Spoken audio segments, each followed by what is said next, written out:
विरासत तकसीम हो रही होती है तो दो भाइयों के नाम पर घर को आधा आधा करके उन दोनों के भाइयों के नाम कर दिया जाता है ना। तो ये समझ लीजिए इस तरीके से ये मुसलमान और हिंदुओं का अलग अलग वतन उस टाइम बन जाना ये अल्लाह का बहुत बड़ा करम है। और अल्लाह ताला ने कायदे आजम जैसे लोगों को खड़ा किया और ग्रेट ब्रिटेन जैसे लोगों के दिलों में नरमी डाल दी और ये तमाम का तमाम मामला आसान हो गया। फिर भी अल्लाह ताला ने दुनिया बकदरे एफर्ट छोड़ी है, यहाँ पर असबाब इख्तियार करना पड़ते हैं। हजारों लोगों की जानों के नजराने देकर हमें ये वतन पाकिस्तान हासिल हुआ है। कायदे आजम से पूछा गया कि आपने इतनी कुर्बानी दी है, आपको इसके बदले में क्या रिजल्ट की उम्मीद थी, क्या चाहिए आपको? तो उन्होंने बस एक ही जुमला कहा था कि मेरी ये ख्वाहिश है कि रोजे महशर मेरा रब मुझसे इस तमाम कुर्बानी के बदले में इतना सा कह दे कि वेल डन जिना, वेल डन, आपने बहुत अच्छा काम किया दुनिया में। तो हम अपने रब को राजी करने के लिए अपनी जिंदगी में कुछ ना कुछ एक ऐसा जरूर काम कर जाएं जिसकी वजह से हमारा रब हमसे खुश हो जाए और हमें कहे कि वेल डन मेरे बंदो, बहुत अच्छा काम करके आए दुनिया में इंशाल्लाह। तो ये है वो चीज कि हम 25 दिसंबर कायदे आज़म की पैदाइश के हवाले से मनाते हैं। अब आ रही है बात पैदाइश की, तो इसी चीज को लेकर ये पैदाइश की खुशी और वो खास इंसान जिसने हमें आजादी दिलवाई उसका इतना बड़ा कारनामा नजर आ रहा है, कोई आम इंसान तो नहीं है। तो यही चीज को अब अगर हम इस नजर से देखें कि जो क्रिश्चियंस हैं वो ईसा अलैहिस्सलाम की पैदाइश का दिन मनाते हैं और वो कहते हैं कि वो भी आम इंसान नहीं थे। और ये चीज तो हमारी कुरान मजीद में भी गवाही दी है अल्लाह सुब्हानहू व तआला ने, सूरह आल इमरान के अंदर, सूरह मायदा के अंदर और सूरह मरियम के अंदर तफसील से हजरत ईसा अलैहिस्सलाम के हवाले से उनके गैर मामूली इंसान होने की निशानियां मिलती हैं। लेकिन हम फिर भी हजरत ईसा अलैहिस्सलाम को इंसान ही मानते हैं, जो क्रिश्चियंस के लिए बहुत बुरा जुमला है। वो ये कहते हैं कि जिसको हम अपना खुदा कहते हैं या खुदा का बेटा कहते हैं और आप लोग इतने बदबख्त हो कि हमारे खुदा को आप इंसान कहते हो, जाहिर सी बात है ये चीज उनके लिए बहुत दुख की बाइस है। लेकिन इसी चीज से अगर उनको लॉजिकली जवाब दिया जाए कि जाहिर सी बात है कि जो पैदा हुआ है, आप 25 दिसंबर को कहते हो कि ये हजरत ईसा अलैहिस्सलाम की पैदाइश का दिन है, तो जो पैदा हुआ है वो खुदा कैसे हो सकता है? पैदा तो मखलूक होती है, खालिक है जो पैदा नहीं हुआ, खालिक है जिसको किसी ने पैदा नहीं किया। खालिक को पैदाइश से आजाद तस्वुर किया जाता है। तो जिसकी पैदाइश का दिन सेलिब्रेट कर रहे हो, तो जो पैदा हुआ है तो जाहिर सी बात है वो खुदा हो ही नहीं सकता। बहरहाल अल्लाह सुब्हानहू व तआला जब उनके दिल में इस सच्चाई को कबूल करने का मादा डाल देगा तो इंशाल्लाह ये सब लोग मुसलमान हो जाएंगे।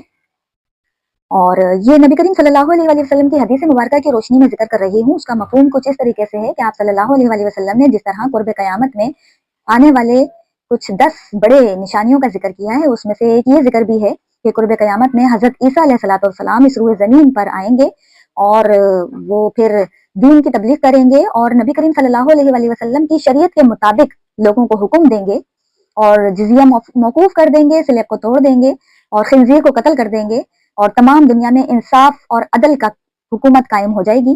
करेंगे वो, तो ये सारे अमाल जो वो करेंगे उससे अंदाजा होता है कि जब ईसा अलैहिस्सलाम को ये क्रिश्चियंस देखेंगे तो यकीनन ईसा अलैहिस्सलाम के ऊपर तो ईमान लाए हुए हैं ना, तो उनके ऊपर ईमान ले आएंगे और जो इनके गलत अकायद हैं कि वो अल्लाह है या अल्लाह के बेटे हैं, हजरत ईसा अलैहिस्सलाम के कहने पर इन्होंने इंशाअल्लाह मान जाना है। तो फिर एंड ऑफ द डे ये मान जाएंगे और हजरत ईसा अलैहिस्सलाम जो उनको नबी सल्लल्लाहु अलैहि वसल्लम की शरीयत के मुताबिक चलाएंगे, तो अल्टीमेटली वो भी जो क्रिश्चियंस हैं वो भी हजरत ईसा अलैहिस्सलाम के कहने पर नबी करीम सल्लल्लाहु अलैहि वसल्लम की शरीयत पर अमल करने वाले मुसलमान बन जाएंगे इंशाअल्लाह। सिर्फ यहूदियों के सिवा, जिसके लिए कहा गया है कि वो दज्जाल के साथी बन जाएंगे और वो दज्जाल को अपना मसीह समझ लेंगे, वो मसीह को दज्जाल कहा गया है उसको। और हमारे यसु मसीह जो हैं ईसा अलैहिस्सलाम, ये हैं सही तौर पर अल्लाह का दीन का पैगाम लेकर आने वाले, और फिर वो दज्जाल के साथी बन जाएंगे क्रिश्चियन, ये जो यहूदी हैं, ज्यूज लोग। और फिर इन दोनों का आपस में मुकाबला होगा। नबी करीम सल्लल्लाहु अलैहि वसल्लम की हदीस मुबारका की रोशनी में मैंने लास्ट थर्सडे को इसको डिटेल से जिक्र किया था, अल्हम्दुलिल्लाह अल्लाह की तौफीक से। तो फिर वो एक कोई भी चीज यहूदियों को और दज्जाल को पनाह नहीं देगी। यहूदियों के लिए कहा गया है कि इस हाल में होंगे कि अगर वो किसी भी चीज के पीछे छुपने की कोशिश करेंगे, किसी दीवार के पीछे, किसी इंसान के पीछे, किसी इमारत के पीछे, किसी दरख्त के पीछे, और ईसा अलैहिस्सलाम और ईसा अलैहिस्सलाम के साथियों से वो अपने आप को बचाने की कोशिश करेंगे, लेकिन हर एक चीज को अल्लाह सुब्हानहू व तआला कुव्वत गोयाई दे देंगे। हर एक चीज बोल उठेगी और वो बताएगी सामने के ए मुसलमान, ये मेरे पीछे देख, यहूदी छुपा हुआ है, इसको कत्ल कर दे।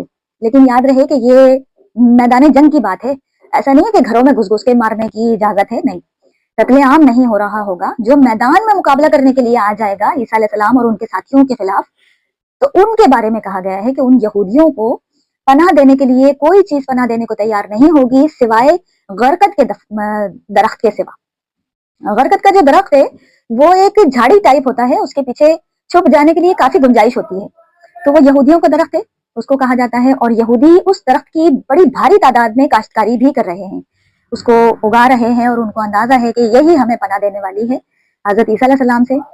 फिर इस तरीके से ये यहूदियों का खात्मा होगा। और दज्जाल के लिए कहा है नबी करीम सल्लल्लाहु अलैहि वसल्लम ने कि अल्लाह सुब्हानहू व तआला इस तरह मौजज़ा अता फरमाएंगे ईसा अलैहिस्सलाम को कि ईसा अलैहिस्सलाम लुद के मकाम पे जाकर जो दज्जाल से मुकाबला करेंगे, तो हजरत ईसा अलैहिस्सलाम की सांस की बरकत से ऐसी अल्लाह ताला उस वक्त उसके अंदर कुव्वत अता फरमा देंगे। हजरत ईसा अलैहिस्सलाम जो सांस खारिज करेंगे, वो जब दज्जाल को लगेगी तो दज्जाल नमक की तरह पिघल जाएगा। जिस तरीके से नमक सॉल्व हो जाता है पानी के अंदर, इस तरीके से दज्जाल जो है वो पिघल जाएगा, खत्म हो जाएगा।